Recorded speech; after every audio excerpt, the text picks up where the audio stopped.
Your fight is our fight. Ваша боротьба – це наша боротьба.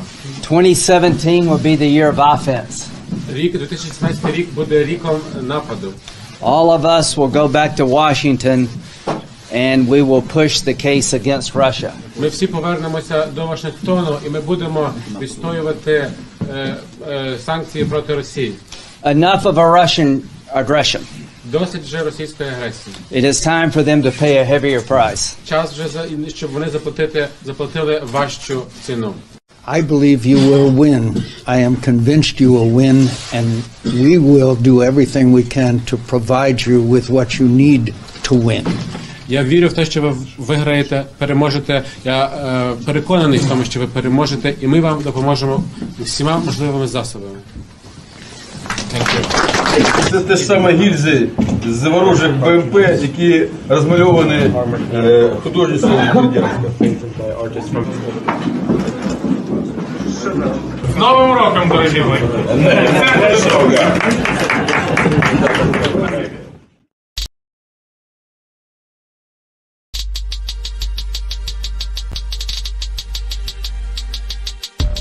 Welcome to Burn Babylon Burn.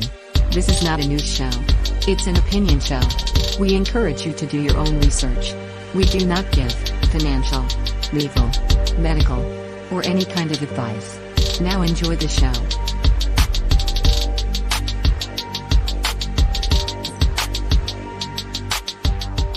All right, that was Lindsey Graham and John McCain back in 2016, planning all of the stuff that we're seeing happen right now.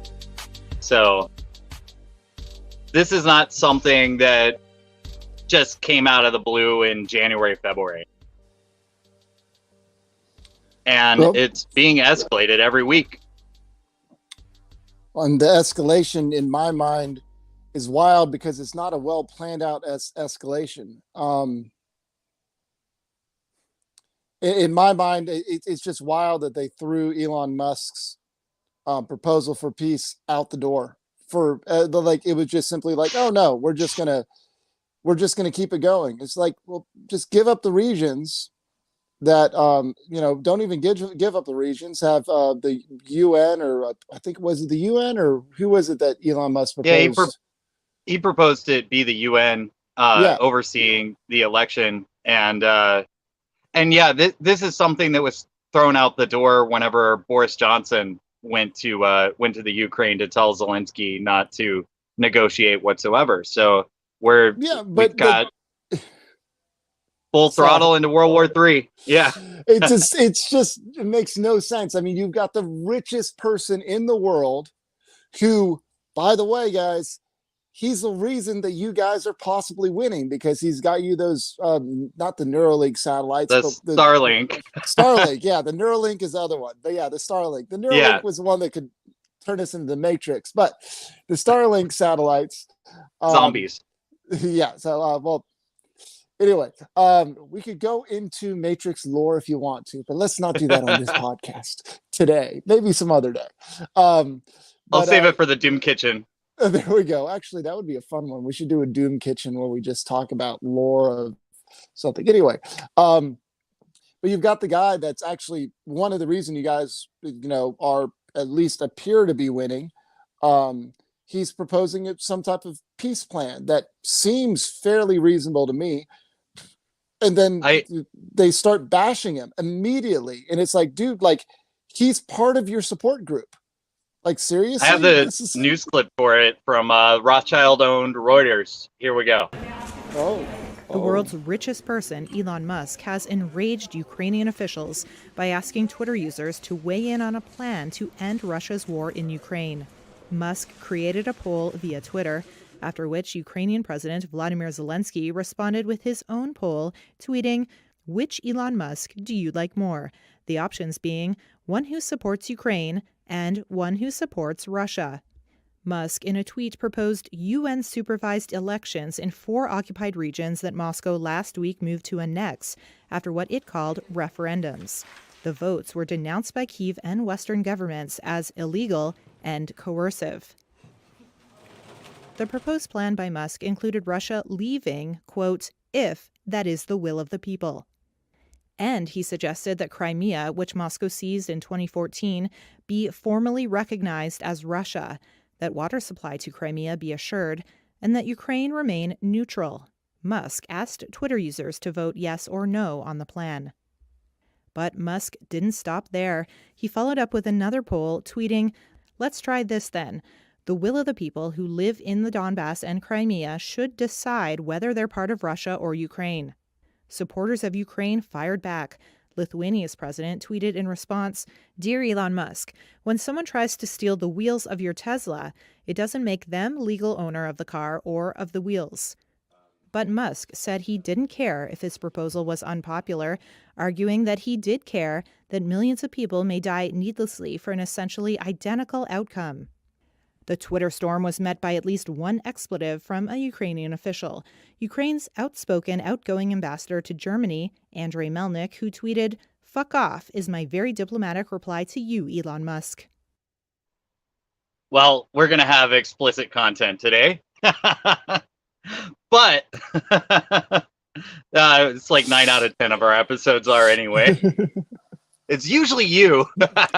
Or the song at the end, the treat at the end. So that's me.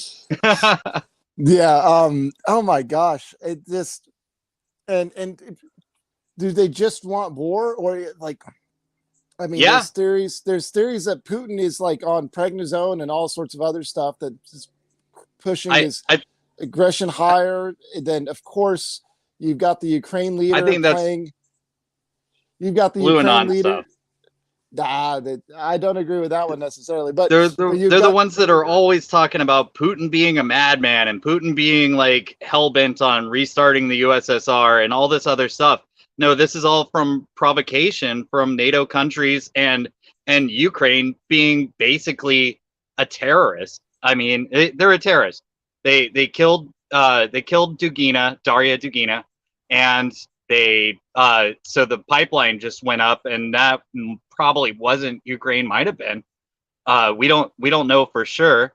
And as far as the Dugina story goes, recently the United States said that it was very likely that it was the Ukraine that killed her. And now we've got this bridge. We begin here with news breaking overnight. Russia is blaming Ukraine for a truck bomb that caused a major fire to erupt on the only bridge that links Russian-annexed Crimea to Russia. I do want to Authorities say part of the bridge collapsed overnight. What are you planning to? Russia's foreign ministry said Ukraine's reaction to the bridge collapse shows, quote, their terrorist nature.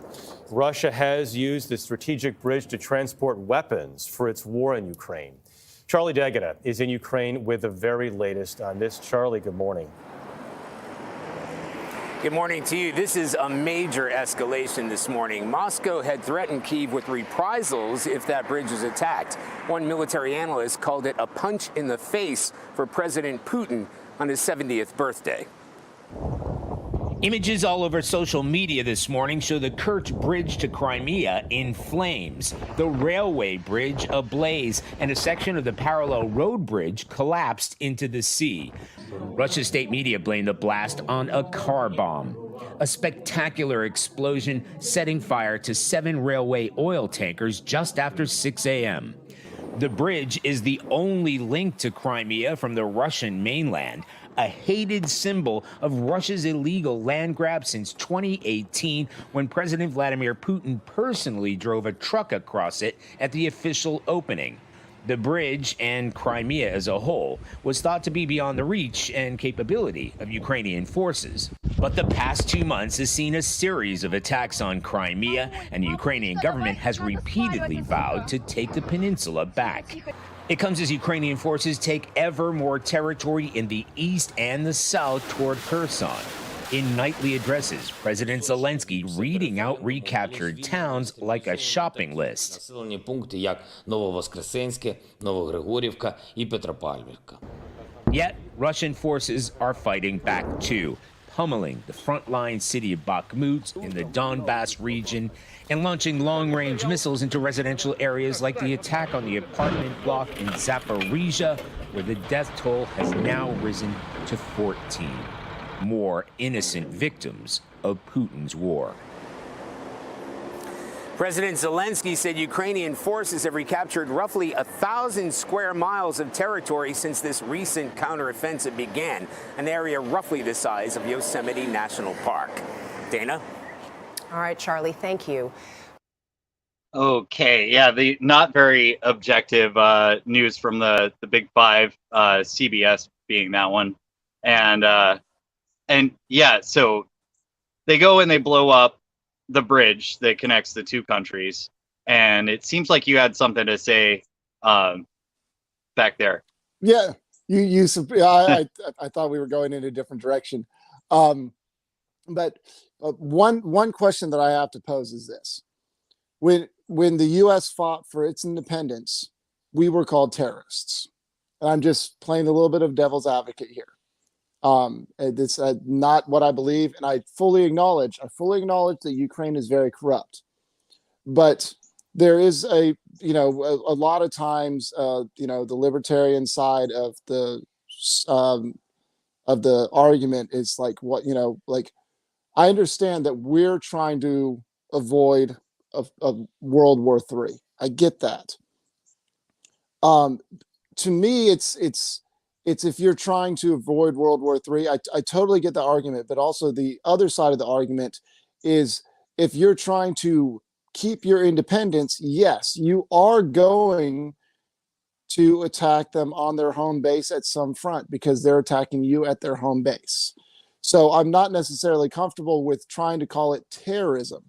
That's kind of my point, because they've been enduring acts of terrorism for a while now. So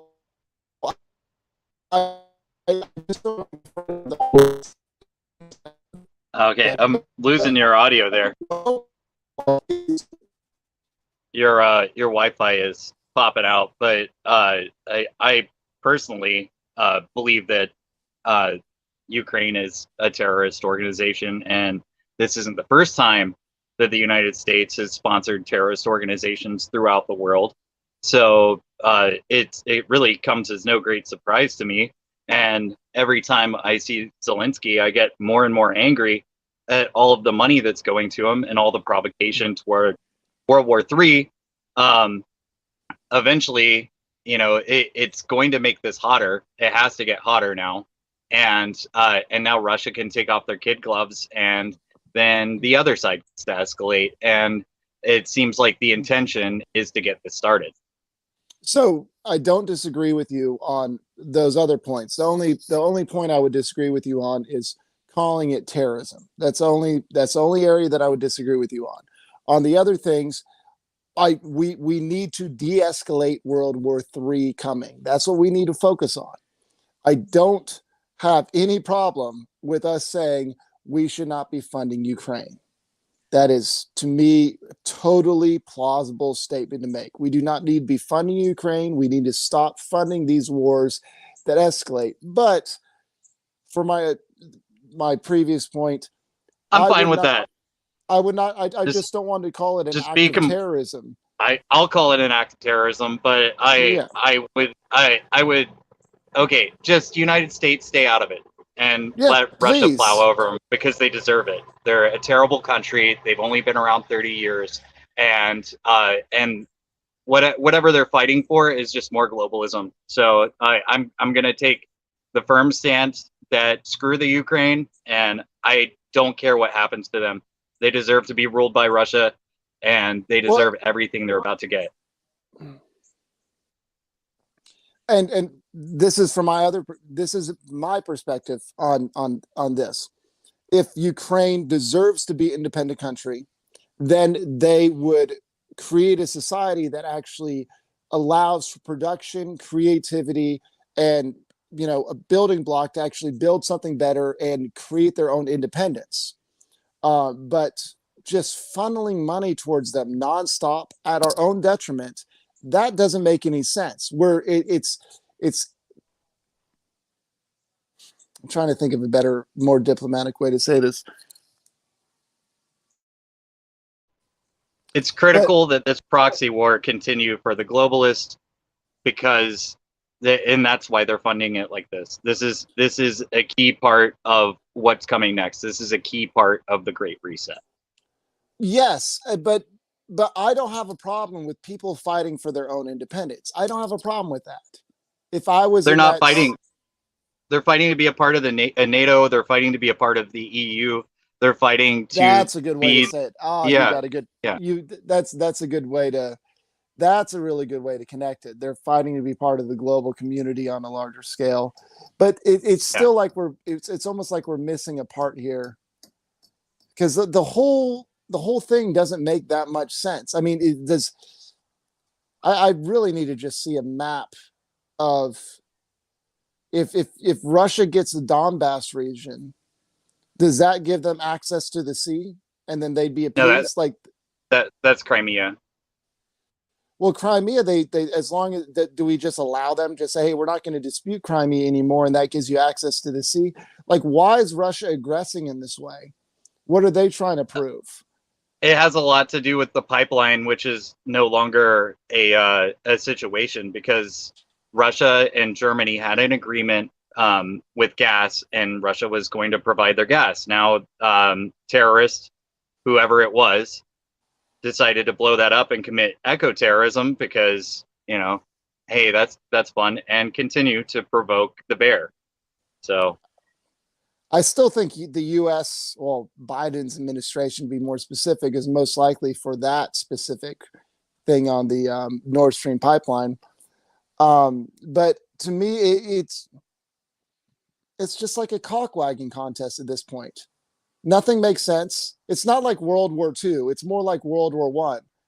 This is a war on us as well. This is a war on energy and food. Russia produces most of the fertilizer made in the world.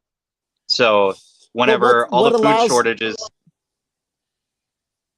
But what allows them? What allows them to produce that food? That's my question. It's not the food. What allows them to produce the fertilizer? Is it just because they have less regulations than us? In which case, it's us over-regulating. I'm not 100% sure on that, but it's probably a lot of NIMBYism as far as, you don't want to nitrogenate soil here, because I guess it's not the cleanest process or something like that. But it's continual. Survive. Yeah, exactly. It's just a complete cycle of people, like plenty of people I know, that they want to complain about everything that happens to them, but they think it's great. It's like, hey, I don't need I really, really, really want windmills, but I don't want to be able to see the windmills because it ruins the landscape of the mountains. Which is basically, that's what NIMBYism is, to my understanding. Yep. And it's this effed up perspective. It makes no effing sense. And to me, it's a communist and a socialist mindset perspective, to where it's like always push your problems off on somebody else. Always blame somebody else. It's like, guys, can we just produce the fertilizer here so we don't have to worry about this anymore? Like, let them fight their own fight. Like, I have no problem, and this is why this is why I don't call Ukraine terrorists.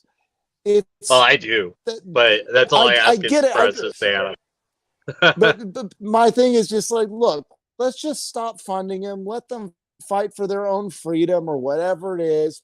Please, like, adopt a really strong constitution that allows you to do your Second Amendment and First Amendment rights and whatnot. And then. You guys we won't interfere. How about that? We just won't interfere. But no, we have to interfere, because what? Is it really because we're trying to get this freaking lithium stuff to make the batteries out of? Is that why we're so involved?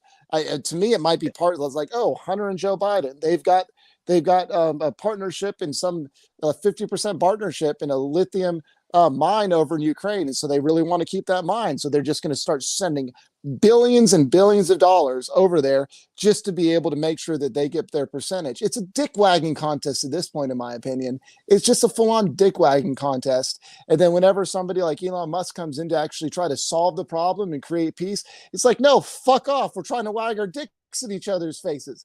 We're trying to see which dick is bigger. It's like, dudes, like, can we actually have peace? There's no actual reason for this effing war. If Russia can get to the ocean through Crimea, then fuck off. Like, let's just actually create peace, save Putin some face. It's like, there's a way to do it. But no, we're just escalating the war for no effing reason continuously. Well, you're asking unreasonable people to do reasonable things, and and that's where we're at right here. But he did. You got one more thing before we move on? Can we just effing start drilling here, please? Can we stop shutting down the oil refineries? It's not that effing hard. Like, seriously, just open up the oil, drill, baby, drill. We can produce cleaner energy here than they can in Argentina. But freaking Biden goes groveling over. He's like, oh, Argentina, we're going to lift sanctions. Can you please lift the thing? Oh, Saudi Arabia, I'm going to go bow down before you. Forget what I said about you killing that journalist. Oh my gosh, I'm so sorry I said that. We'll give you immunity on an international level if you just start producing more oil. And then like Saudi Arabia is like, F you guys, we're just going to cut production down to be able to keep the oil prices up. And it's just like this entire cycle of BS. If we could just effing drill the fucking oil here. We have more oil than almost any other country in the effing world. And we have the infrastructure to do it. But you guys don't even want to produce the infrastructure here. Can you guys please just get the F out of the way and let the Americans do our effing job, which is to produce and create and actually do something. But no, you got little whiny babies. Oh, the air might be more polluted. Oh, forget about the fact that we produced the most clean coal energy plants in the effing world under Trump's regime. We had clean burning coal, basically. It was freaking solid. Oh no, we need to shut everything down. Keystone Pipeline, let's just F ourselves in the ass and then let's just start effing everybody else in the ass. It's like, does that make a lot of sense? No.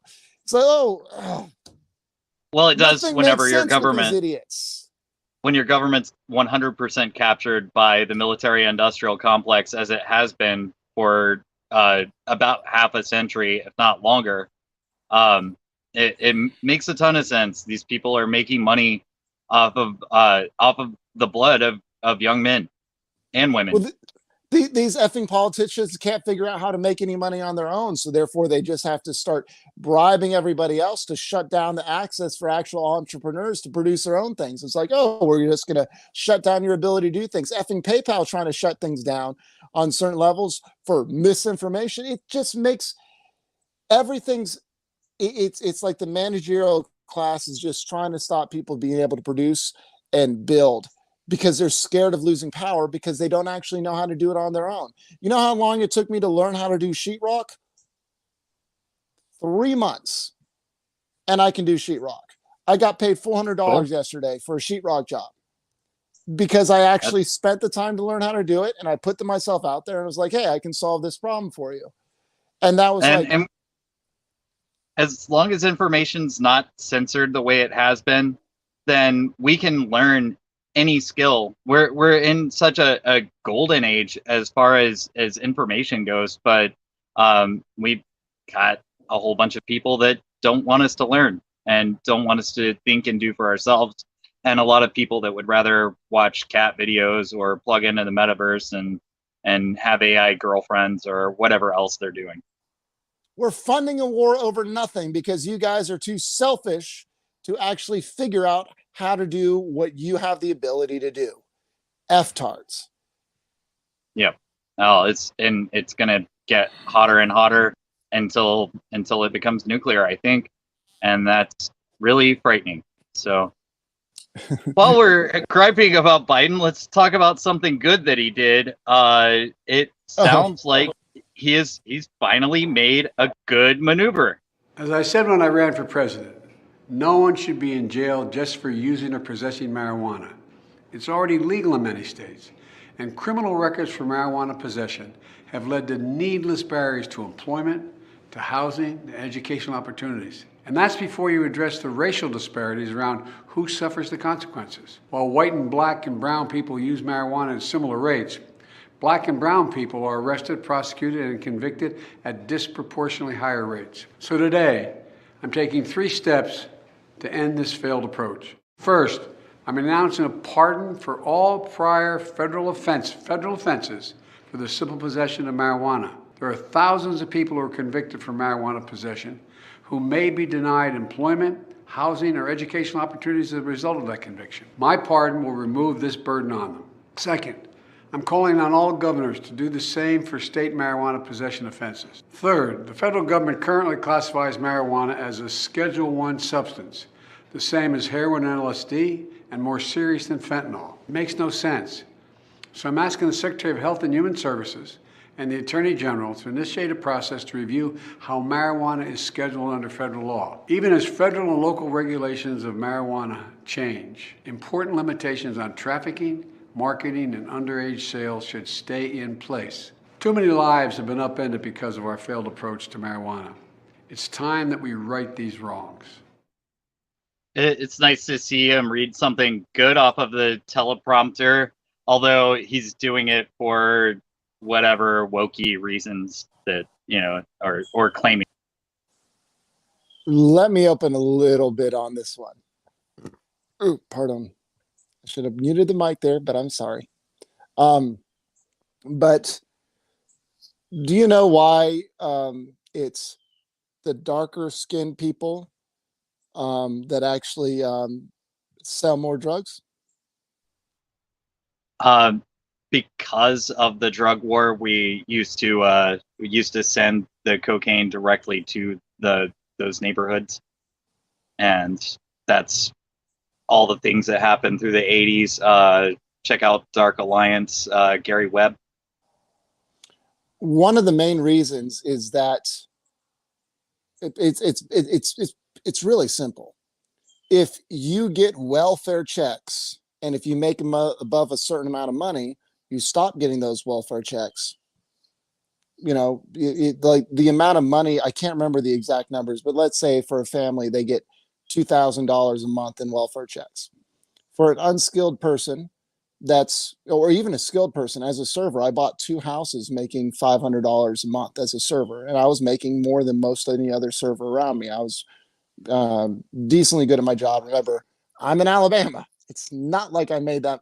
If I was in LA or somewhere like that, I would have been making like $3,000 a month. But of course, it's relative to where you are. But in those areas, basically, they're making an average salary wage on welfare.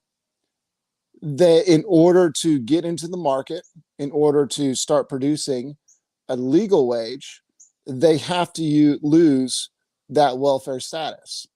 So the best way to make money is to start moving stuff illegally, because of course, if it's illegal, it's not taxed, it's not reported. That's why what Biden refers, did he say darky? I think he said darky. I don't think he did. But he said dark-skinned people, didn't he? Black-skinned? He said something along that lines. Yeah. I'm not sure, but I know he didn't say darky, because it would be all over everything right now, and it would be hilarious. And not too unreasonable to imagine him doing something like that. Yeah, it's kind of inside of his repertoire. That's kind of the type of thing he would say. But basically, he's like, oh, well, like these black people, they're they're incarcerated at a higher rate. The reason they're incarcerated at a higher rate is because they have a much higher rate, percentage-wise, of being on welfare. If they want to get off welfare, they have to work a lot harder in order to make it so that they can justify getting off of welfare. So the easiest way to do it is, hey, I'm just going to start selling drugs on the side. My living expenses are taken care of. Now I can get my nice car by making $100 a day selling marijuana. And then, of course, they're going to get higher incarceration rates because there's way more of them in the drug trade. That's just kind of the way it works. And it's literally all due to welfare is where it is. And also, why the hell are we illegalizing marijuana? This is stupid. Right. It was illegalized in the 1930s, apparently as a way to target the Hispanic immigrants. But I'm just glad that less people are going to be locked in a cage for consuming and owning a plant, and I hope that that continues to move in a good direction. I don't personally use it. I can't use it for work purposes, but whenever I could, it didn't sit right with me. So I'm not too interested in it. I'd just rather people not be locked into a cage. The annoying thing about this is from what I've heard and what I've looked into, nobody's going to be set free from a federal prison by this action. It's a complete farce. Okay, so this is because it's mostly states that are arresting the people. He said that he was encouraging the states to follow suit, and we'll see So what happens with that. the only good thing that might come out of this is the precedent. He might be setting a precedent and pushing for decriminalization on a state level. So that's something good that might be pushed. But for the most part, this does absolutely nothing, because the people that are in federal prison are not in federal prison for possession. They're in federal prison for trafficking. So almost nobody's going to get any reduced sentence or anything off of this, because they're in prison for trafficking. Completely different from possession. So it's just like his student loan bailout. It turns into nothing. The question is are the liberals going to complain about the fact that it turns out to nothing, or are they just going to plaster it all over the billboards everywhere? It's the right move. Yeah. Don't get me wrong. It's the right direction to go, but it's actually nothing is actually going to come out of it. Maybe 100 people. Okay, well, that's 100 people that are no longer in a cage, and that's good, because they're in a cage for a plant and they don't deserve to be. But I yeah. don't disagree. I'm just pointing out the fact that it's a completely hollow promise that actually doesn't accomplish anything. It's another one of these liberal tricks, and he's just trying to get a little bit more votes. But do you have a different perspective than me on that? No, that doesn't surprise me whatsoever, especially it being around midterms. Anything that's done right now is going to be for political purposes, regardless of which side it's on. I think it's a bad move for Republicans and the right to attack him for doing this. I think you just kind of go, okay, cool. I know a ton of Republicans that partake, and I think it's one of those things that just kind of hinges off on that. And then there's also a bunch of bootlickers that are like, well, they knew it was against the law when they did it, and I don't really care to hear the bootlicker takes. Yeah, it was against the law for America to become America when we did it. Are you happy to be here, or would you rather live in Venezuela? Or would you rather live in England, where your freedom of speech, you can be taken in for making a freaking video? Yeah. They're like, you choose. Well, they're just going to turn it into Venezuela. And first step is, mess up the money, then mess up the energy, and then, just flood us with immigrants. So that seems to be the method that worked. It's freaking, how do we flip them back on their feet about the energy? The whole thing about this whole, Russia would not have invaded Ukraine if Trump was in office, because there would have been no profit. It makes no effing sense. But like Biden literally created this scenario. It's well, why are they pushing for World War III? It's like, I don't want them to. I don't think, like, part of me is like, there's no effing reason to do this. This makes no sense. But they're trying to make World War III for no effing reason. Like, how is the be onto something as far as that conversation I played in the beginning of the show. That was in 2016, and Trump became president in the beginning of 2017. So when that happened, it might have put the plan on the back burner, but they're full speed ahead right now. Anyway. I'm still confused as to why. Why are they pushing for this? What benefit does this make?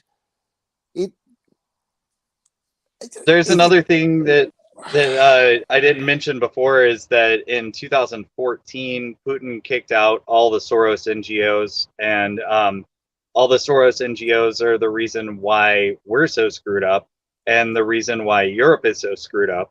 And basically, Putin said, "You're not going to ruin my country," and he figured out a different method to do so. So that's how the Soros NGOs seem to work. But let's move on. It's just it's literally a dick wagging contest. That's what it is.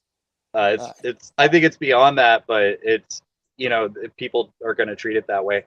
Kanye went out to a fashion show with Candace Owens, and they were wearing White Lives Matter shirts, which is something that you and I can't say. I know you're a quarter Colombian, but you and I can't say that. We're not allowed to. But because we have Candace Owens and Kanye saying that, then it can get out there.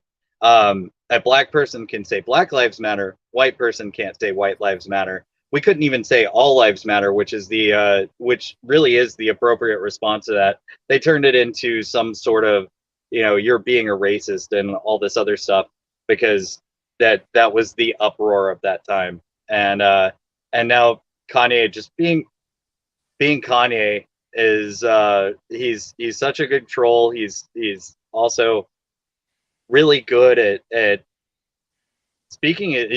He's not afraid. He's not an afraid man, and that's the amazing thing about him. But he did catch some flack, and I'm gonna play the Tucker interview, just a little segment right. When did you start to feel this way? When did you start to realize this? I really felt like, I think I started to really feel this need to express myself on another level when Trump was running for office, and I liked him. Yes. And every single person in Hollywood, from my ex-wife to my mother-in-law to my manager at that time to my so-called friends / handlers around me, told me, like, if I said that I liked Trump, that my career would be over, that my life would be over. They said stuff like people get killed for wearing a hat like that. They threatened my life. They basically said that I would be killed for wearing the hat. I had someone call me last night and said anybody wearing a White Lives Matter shirt is going to be greenlit, and that means that they're going to beat them up if they wear it. And I'm like, okay, green light me then.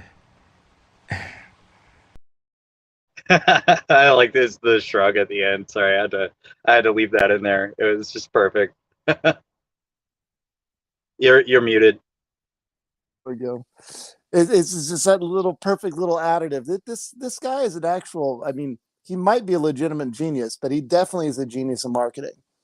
He definitely is a genius at shifting the narrative, and that's also part of the reason Trump won. And part of my curiosity, it's really funny listening to Ben Shapiro's and the Michael Knowles and people like that trying to push. It's like, hey, we need to get back to a style of politics. It's more referential or presidential, like more posh. And it's like, those are the guys that are actually shifting the culture. Like, he's actually making a difference. One of the other clips that I heard from him talking to Tucker Carlson, and I didn't hear it. I just accidentally heard it. I didn't mean to hear it, but I didn't click on Fox News, but it came after Stick Sexenhammer, one of his videos. My YouTube feed just automatically starts the next video. And it was him talking about abortion and stuff like that, and pointing out, which Candace Owens points out continuously, that more black kids are killed through abortion in New York City than are actually born in New York City. And that's just straight up racism. And the eugenics program, I'm trying to figure out, like, everywhere I turn, this freaking sun. Oh, well, I'll just have to deal with the sun. I tried turning every way, but it just keeps on going. But he points out the fact that that Candace Owens has been pointing out for like 5 or 6 years at this point, is that the freaking Democrats, through their abortion hoorah stuff, they're trying to kill off the black people and then calling the Republicans racist. And it's like, wait a second. And on the Black Lives Matter front, it's so funny that he came out with the White Lives Matter. That was just, it was freaking brilliant that he did the White Lives Matter shirt. And and the funny thing, to me, it was slightly funny. Scott Adams got his Black Lives Matter t-shirt today. He said that Kanye West allowed him to depoliticize the movement and turn it into a statement of fact. Black Lives Matter, White Lives Matter. Essentially, he's trying to say all lives matter, but he's just taking the other side of the coin because he can't say all lives matter because then he'll be called racist. So if Kanye wears a shirt that says Black Lives Matter, Kanye wears a shirt that says all White Lives Matter, then Scott Adams can wear a shirt that says Black Lives Matter, and they can start, working to degrade that stupid grifter movement that got started. I mean, the people that started that movement made millions and millions of dollars and did nothing for the black lives that they claimed to represent. They just took the money and spent it on themselves and their family. Yeah, and caused a lot of chaos in the process. And I think that was the big part of the big purpose of that situation.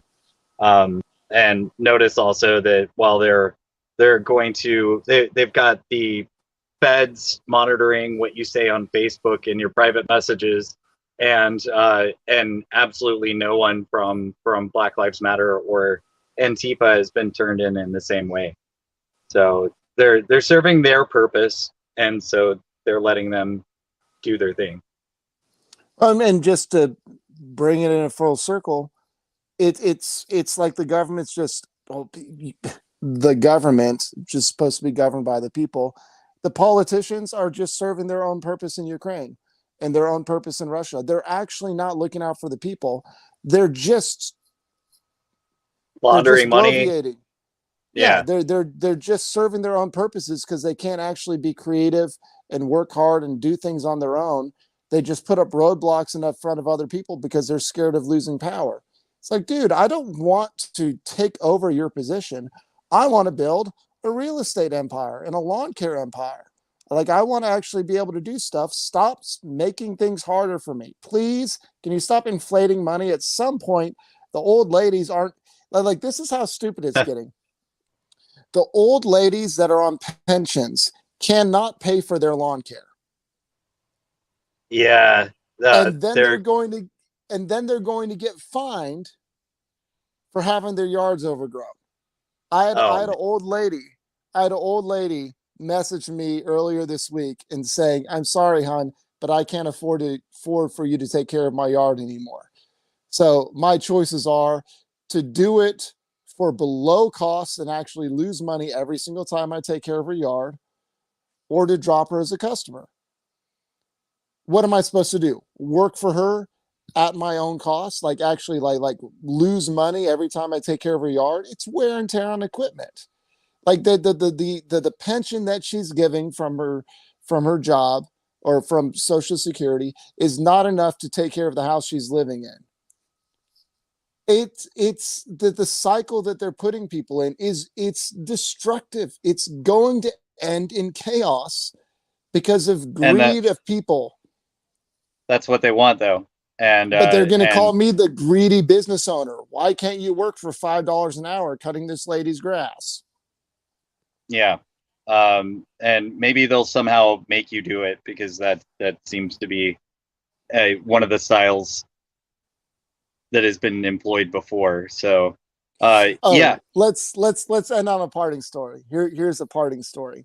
So, my mom went down to Colombia, and I busted my toe Monday. Here in Alabama, here in the USA. Short story, I basically dropped a piece of plywood on my toe and busted my toenail. And the next day I was asking my mom for her advice because she's, homeopathic healthcare and stuff like that. So I was like, hey, maybe my mom knows a home remedy. And so talking to my mom, and her parting quip was, well, aren't you sad that the U.S. doesn't have free health care? Yeah. The next day, she gets bitten by a dog in Colombia. Did she enjoy their free health care? No, she couldn't get the system to work properly. She couldn't even figure out how to get a test on her as to whether or not she had rabies. So her experience with the doctors was miserable for 48 hours. And then she finally got it figured out like 4 days later. And so she's clear she doesn't have rabies. So her experience was shite. And if I wanted to, I could have paid $400 to get my toe fixed. Instead, I went down to my redneck / country buddy's house, drank a couple beers. On my birthday, I drank a couple beers, had a couple shots, sat there for 2 hours, drilling a hole through my toenail. And then when I was sufficiently drunk enough, my buddy came over and poked a hole through my toenail with a hot paper clip. And all the pressure went away. And I've been able to work ever since. Happy birthday. Oh, well, thank you. But in America, we find solutions. That's the heart of America. In other areas, you want to blame everybody else. And for me, the danger whenever it comes to politicians is this. When politicians' main action is to always blame somebody else, that's a problem. Whereas when a politician comes along and gives solutions, that's the guy we want. There's a difference between trying to, blame global warming or, hey, let's build an effing wall to solve this one problem. There's solutions, and then there's freaking blaming other people for your problems. And to me, that's the heart of what it is to be an American. Are you going to be the solution? Let's be the solution.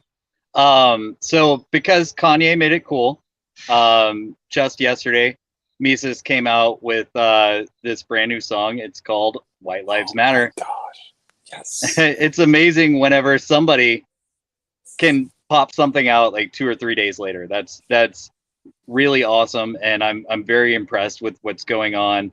And the Mises, and just checking, are you saying the Mises?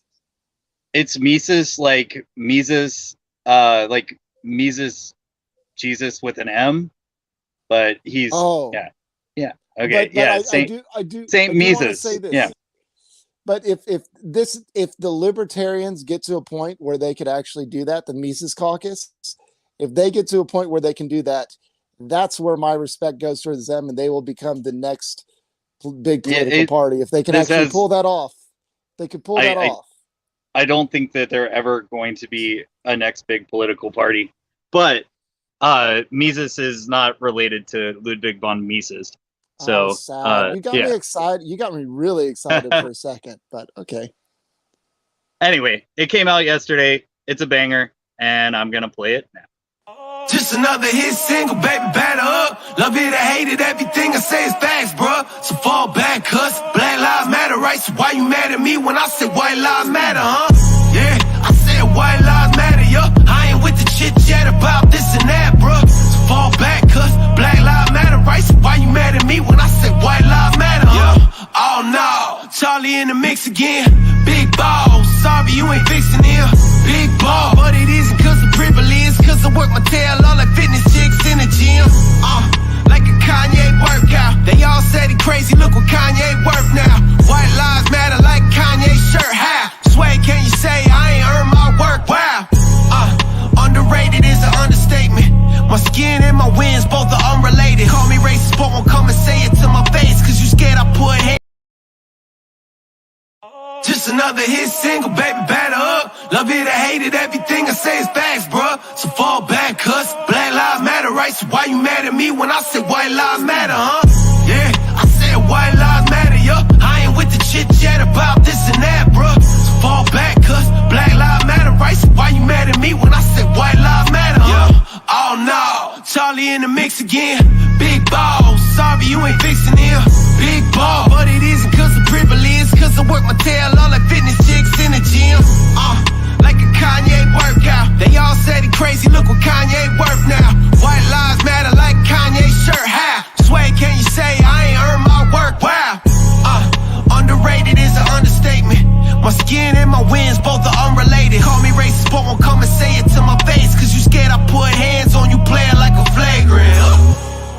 gonna call me cracker? How you gonna shoot at cops but they can shoot back at you? How you gonna shout BLM and burn down half the city that you're living in and turn around and blame Mac? This ain't nothing, just another hit single, baby, batter up. Love it or hate it, everything I say is facts, bruh. So fall back, cuz Black Lives Matter, right? So why you mad at me when I said white lives matter, huh? Yeah, I said white lives matter, yo. I ain't with the chit chat about this and that, bruh. So fall back, cuz Black Lives Matter, right? So why you mad at me when I said white lives matter, huh? Look, I already covered this. Think skin color is so beautiful, it's so stupid. Folks come against one another over it. Dawg, we been over this. I ain't no better, you ain't no better, no one is. So man to man, look me in the eyes, windows of the soul, don't know how to tell lies. Time to get with the times, man, the race thing lame. Only race that matter is the human race, we all the same. Bang, bang, keep the same energy, where to kill at. Buying mansions with the money people could've paid their bill with. Called it white lives matter, really don't care if you feel that. Kinda like BLM, don't care what 60 mil at. Yeah, shot town, shooting every day. Same thing in St. Louis where I stay. You say Black Lives Matter, really? Okay, then why they keep killing themselves like Kurt Cobain? No names ever matter if the white, I guess. Privileges sending checks, they must have had a right address. I'm loving everyone, I don't even know what hate is. Go ahead and call me racist, but fact is somebody still had to say it. Yeah.